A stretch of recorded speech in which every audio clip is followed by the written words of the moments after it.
Cualquier forma entonces de producción de dolor. Gracias, Isa, gracias por acompañarme. Y cualquier forma entonces de producción de dolor es una forma de expresar el sufrimiento, una forma no verbal también de comunicación donde los sentimientos se transmiten visualmente a través del cuerpo. Generalmente este tipo de conductas o de lesiones se van a hacer en lugares que no se ven. Va a ser generalmente, ¿por qué? Puede ser por vergüenza, puede ser porque los demás no se enteren, puede ser porque, no sé, de alguna manera no quiero que me critiquen, etcétera, etcétera. Entonces, eh, estas autolesiones van a ser muchísimo más, se han encontrado más en las piernas, en la entrepierna, en algunas partes del pie, de la planta del pie, en los brazos, en particular en muñecas y antebrazos, y en el abdomen. Es donde más las personas tienden a las autolesiones. Las quemaduras generalmente son más en los brazos y en las piernas. Quemaduras puede ser apagarse un cerillo en la piel, el cigarro. Me tocó ver de repente también a alguien que calentaba el cuchillo, algún tipo de cuchillo y se lo ponía sobre la piel. Esa es otra forma de autolesionarse o sí, flagelarse. Bien. La siguiente, por favor. Vamos a ver entonces que hay 6 grupos de motivos más comunes por los cuales un adolescente o una persona como tal puede llegar a autolesionarse. Vamos a ver el primero, si le pasa a la siguiente, ¿sí? Una es, por ejemplo, para llamar la atención y entonces bueno, las autolesiones van a ser muy llamativas y hacen que, bueno, las demás personas sientan una necesidad de estar al pendiente de los otros, ¿sí? Entonces, em, me autolesiono para que la otra persona no se vaya, ¿no? No me da vergüenza de decirlo, pero yo tuve una relación con una persona que cuando peleábamos siempre tendía a rasguñarse la cara, ¿sí? Y literal, literal se lastimaba. ¿Sí? Al grado de que pues se levantaba la piel y se le veía ahí, pues muy feo, ¿no? Entonces, claro está que, bueno, era una manera que tenía de que, bueno, yo me preocupaba y entonces era como, pues, tenemos que hacer algo, etcétera. Después ya tomó terapia y toda la cosa y, bueno, dejó de hacerlo, pero bueno, de alguna forma, pues es una manera que hasta lo puse ahí, casi, casi. Si me dejas, me lesiona, ¿no? Como si fuera de pronto la responsabilidad del otro que yo esté bien, ¿no? Y entonces eso es una manera manipulable o chantajista de que las otras personas se queden, ¿no? Que a lo mejor es la manera en que el otro encontró para que se quede esa persona, ¿no? Entonces muchas veces se utiliza para amenazar o culpar a la otra persona y también incluso hacer que el otro se sienta mal.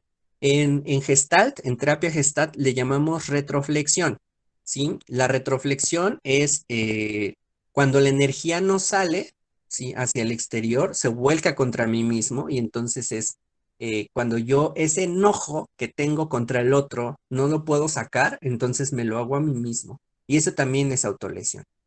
Dime, Yanela, por favor. Sí, yo tenía entendido de que, por ejemplo, se dice o se reafirma que esto es un mito, o sea, a veces se cree que las personas que se autolesionan solo intentan llamar la atención. Entonces, supongo que hay una línea delgada entre lo que es el mito y lo que bueno, se trata de este punto que tú nos quieres ejemplificar, pero no me queda claro cuál es porque usualmente se dice así, no, no, no le das caso, solo quiere llamar la atención. Y la verdad es que es un tema que sí hay que atender y darle la importancia adecuada, ¿no? Claro, claro, fíjate que también muchas veces me llegan a la terapia los padres que me dicen, es que nada más quiere llamar la atención. Bueno, quiere llamar la atención y ustedes cómo se la dan, ¿no? ¿Cómo le dan ustedes la atención a su hija? A lo mejor por ahí va la cosa, ¿no? A lo mejor la hija ya intentó y me pasaba, ¿no? Con esta chica.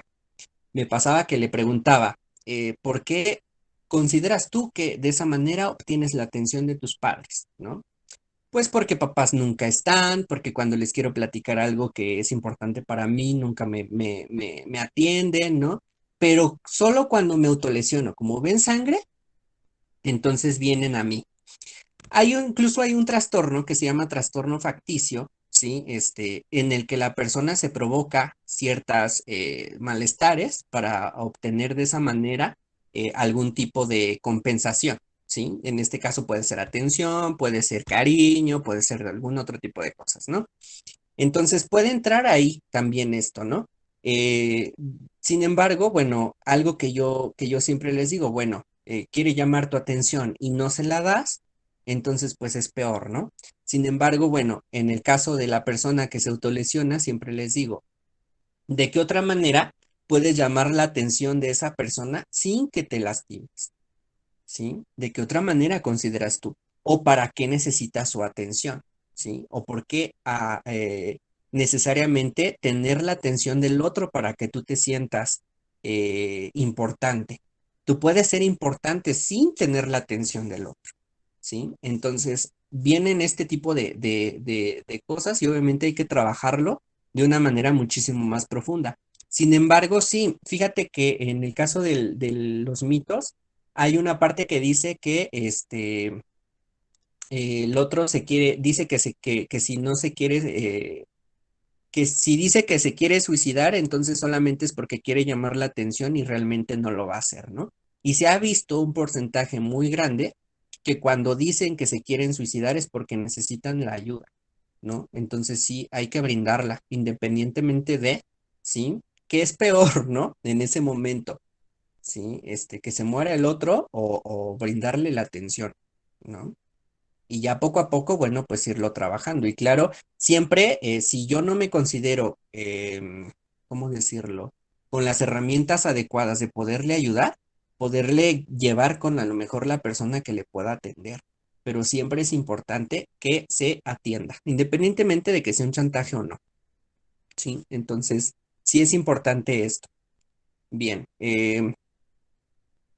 la siguiente, bien. Para castigarse.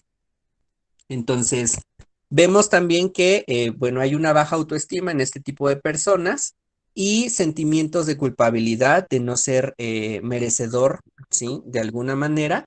Entonces, la persona puede llegar a tender a las autolesiones o de sentirse responsable de algo negativo.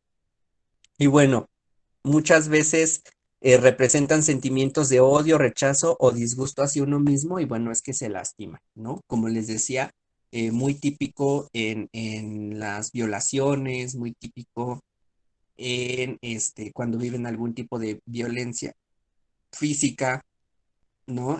Abandono, incluso, también cuando se castigan por haber a lo mejor no sé, por ejemplo, me tocó con una paciente que su novio se suicida, pero ese día que se suicida el novio, ella ¿cómo se llama? Tuvo una pelea con ella, el novio y ella tuvieron una pelea. Ella le dice, ojalá que te mueras, ¿sí? Por la pelea que tuvieron.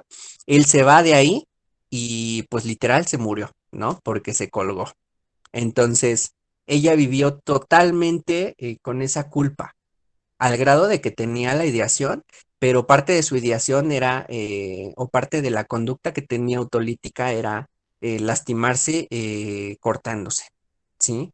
Entonces, era una forma de ella satisfacer esa culpa que tenía, ¿sí? Entonces, de ahí que vengan estas problemáticas, ¿no? Y después, cuando platico con su psiquiatra de la chica, me dice que, bueno, ambos tenían o estaban diagnosticados con trastorno límite. Entonces, bueno, vemos cómo es muy, muy típico estas autolesiones en este tipo de trastornos.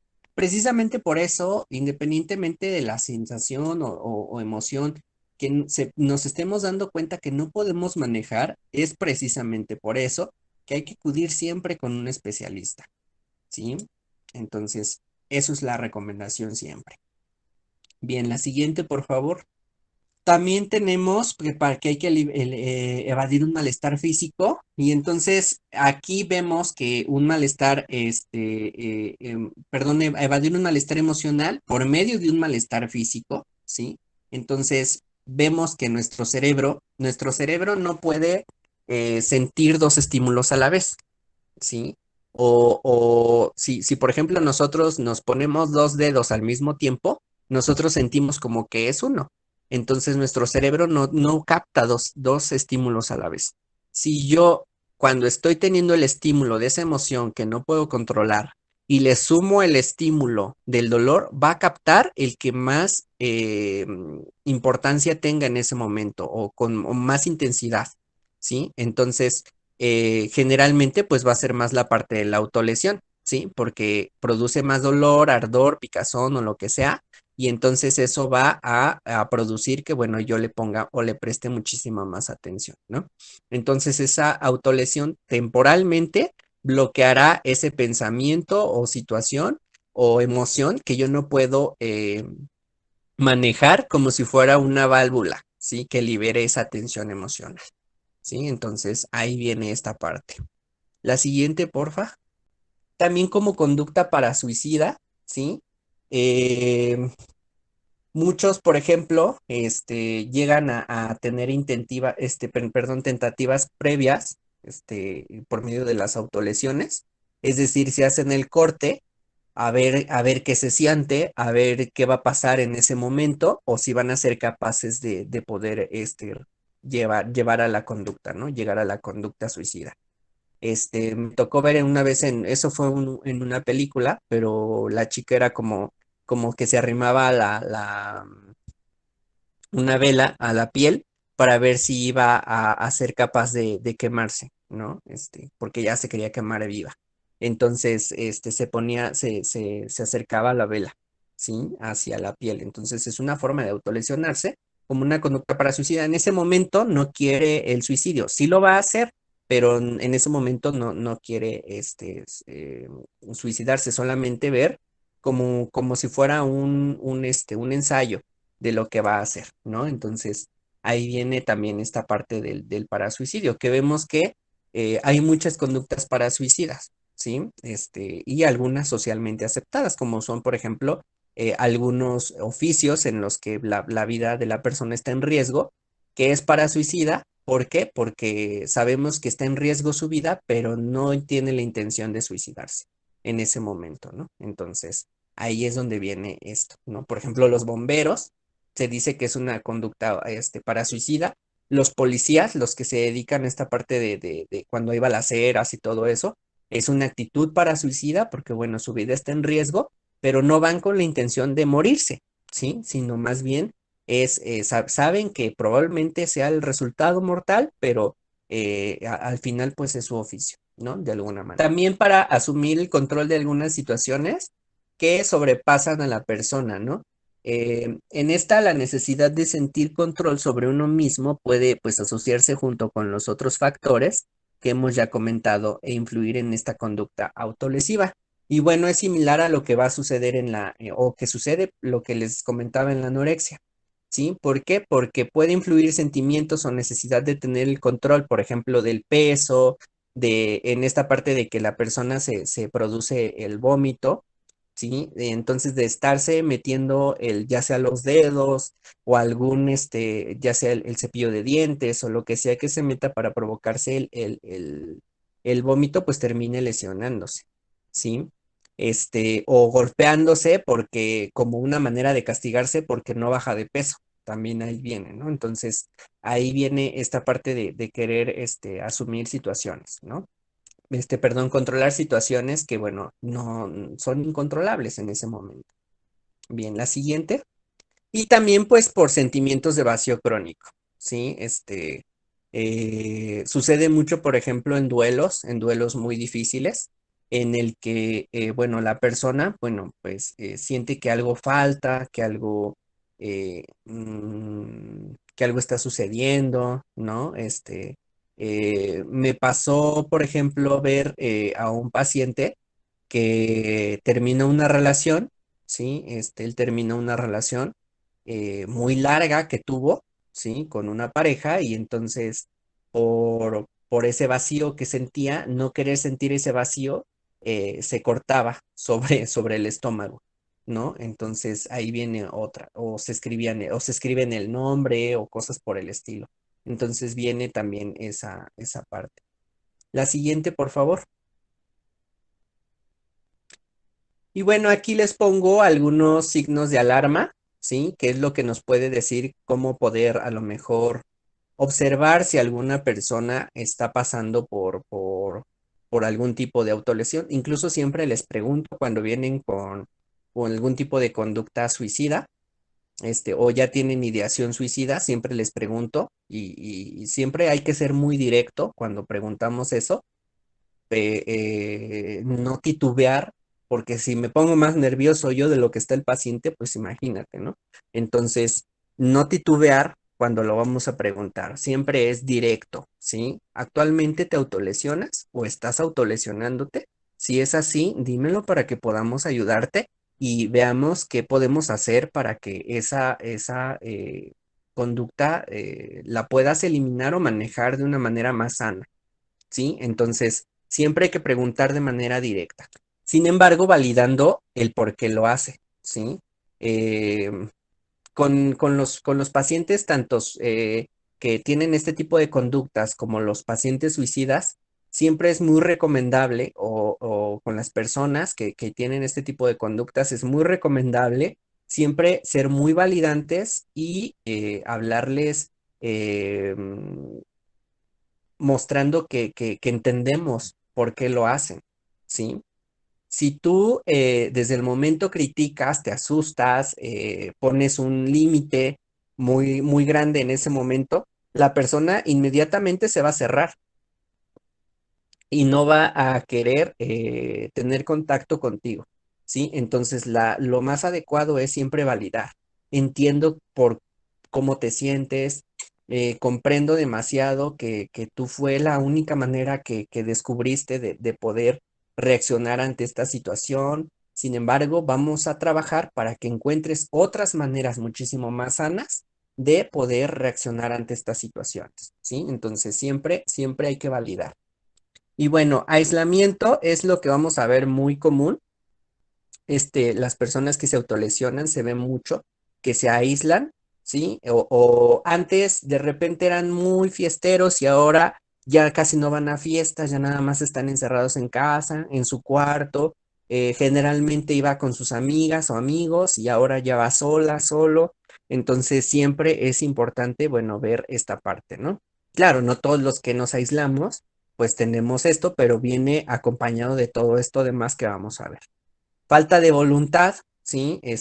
O están abolidos completamente, ¿sí? Porque ya no hay voluntad de vivir, de seguir adelante, de hacer las cosas, etcétera, ¿no? Se muestran irritables, todo el tiempo andan de malas, no quiere que nadie les hable. También hay baja tolerancia hacia las crisis. Y en el caso de la intervención en crisis, lo que nosotros hacemos parte de es poder educar en que una crisis siempre viene a ayudarte a entender algo, ¿sí? ¿Para qué crees que vino esa crisis? ¿Qué crees que te quiera dar a entender esta crisis? ¿Qué crees que te esté enseñando esta situación que estás viviendo, que no sabes cómo manejarla y que tú y yo vamos a aprender a saber o a descubrir qué es esto que está sucediendo y yo voy a guiarte para entender esta crisis, ¿no? Entonces, toda crisis, y de hecho es lo que más no, es nutritivo, ¿sí? Dentro de la vida de cualquier persona, ¿sí? Una persona que no ha vivido crisis, ¿sí? Pues no existe. Primero, no existe. Y segundo, una persona que no ve las crisis, que no las asimila adecuadamente, pues ¿cómo va a tener herramientas para afrontarlas? ¿Sí? Y claro que va a aprender. Si todo el tiempo vive la crisis y de otras maneras tapan esa crisis, ¿sí? Como al niño que llora y le damos lo que pide inmediatamente, ¿sí? Pues va a tener también una baja tolerancia a esa frustración. Porque cada que aparezca esa situación crítica, va a tener que buscar la manera de satisfacerla de una manera no muy sana. Entonces también hay que ayudarle a entender eso. Ansiedad que es muy evidente, por ejemplo, temblor en piernas, temblor en manos, se ruborizan o sudan en manos o sudan demasiado también de la frente. ¿Qué otra cosa? El temblor en la voz o la voz muy baja o hablar muy rápido o estas personas que antes comían equilibradamente y ahora están comiendo muchísimo o ya incluso no tienen ningún tipo de apetito, etcétera, ¿no? Entonces ahí la ansiedad es muy evidente y entonces también eso es importante verlo. Cubrir lo que puede ser muy evidente también, que es que de repente vemos que se empieza a vestir con prendas que cubren casi todo su cuerpo, ¿sí? O sus brazos, ¿sí? Cubren sus brazos o se ponen la chamarra incluso cuando hace mucho calor, ¿sí? O la chaqueta, ¿sí? Se la ponen cuando hace mucho calor incluso, ¿sí? Eh, de alguna manera, bueno, viene esa parte y por otro lado, em, ver que la parte de que a lo mejor hasta las piernas, ¿sí? A lo mejor era una mujer que usaba minifaldas y de repente ya se pone pants, ¿sí? De una manera muchísimo más, este, o pantaloncillos bueno, no sé cómo se les diga en otro lado, pero bueno, que use ya incluso faldas más largas para cubrir eso, ¿no?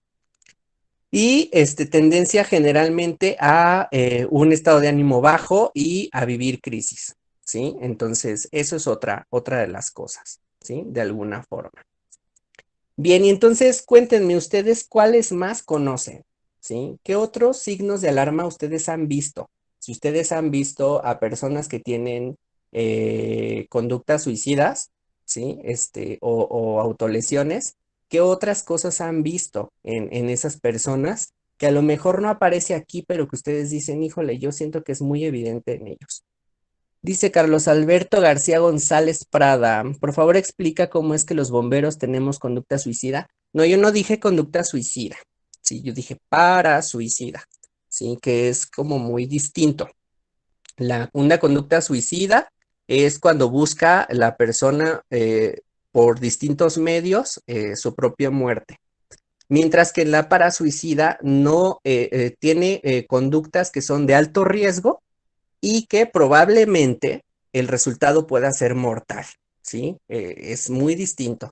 Nunca mencioné que que fuera conducta suicida, ¿sí? Entonces sí es importante entender eso. Pero bueno, sí, ¿por qué los bomberos? Bueno, porque como decía, no es es riesgoso meterse entre el fuego, digo, a pesar de que tienen el entrenamiento, etcétera, pero al final es riesgoso meterse entre el fuego. De repente, por ejemplo, me tocaba ver cómo apagar estos tanques de gas o explosiones, etcétera. Entonces, son conductas riesgosas que pueden tener un resultado mortal, ¿sí? Pero al final es el oficio. No, nunca dije que iban en busca de la muerte, ¿sí? Pero precisamente por eso se le llaman conductas para suicidas, no conductas suicidas. Por ejemplo, puede ser otra, Yanela, ¿sí? Que tomen medicamentos en altas cantidades, aunque no se les haya sido recetado. Ahí puede ser otro signo de alarma. Bien, gracias. ¿Algún otro? ¿Alguien? Ver o signos, ¿sí? Muy evidentes, ¿sí? Exactamente, Angie, pensamientos negativos y de desesperanza. Fíjate que algo que nosotros en conducta suicida hacemos, perdón, en suicidología hacemos para evaluar la conducta suicida, es justamente aplicamos una escala de desesperanza, que es una escala de un inventario de Beck, que justamente nos ayuda a saber el nivel de desesperanza y en base a eso poder determinar también incluso el riesgo de suicidio. Sí, entonces también ahí viene esa parte. Bien, gracias, Angie. ¿Alguien más? Exacto, fíjate que también esta parte de las disomnias y las parasomnias también se empiezan a hacer muchísimo, muy presentes, ¿sí? O está desde el que no duerme nada hasta el que duerme demasiado. Bien, José, gracias. Perfecto. Entonces vemos cómo hay muchos signos que nos pueden dar que la persona puede estar presentando algún tipo de conductas, ¿no?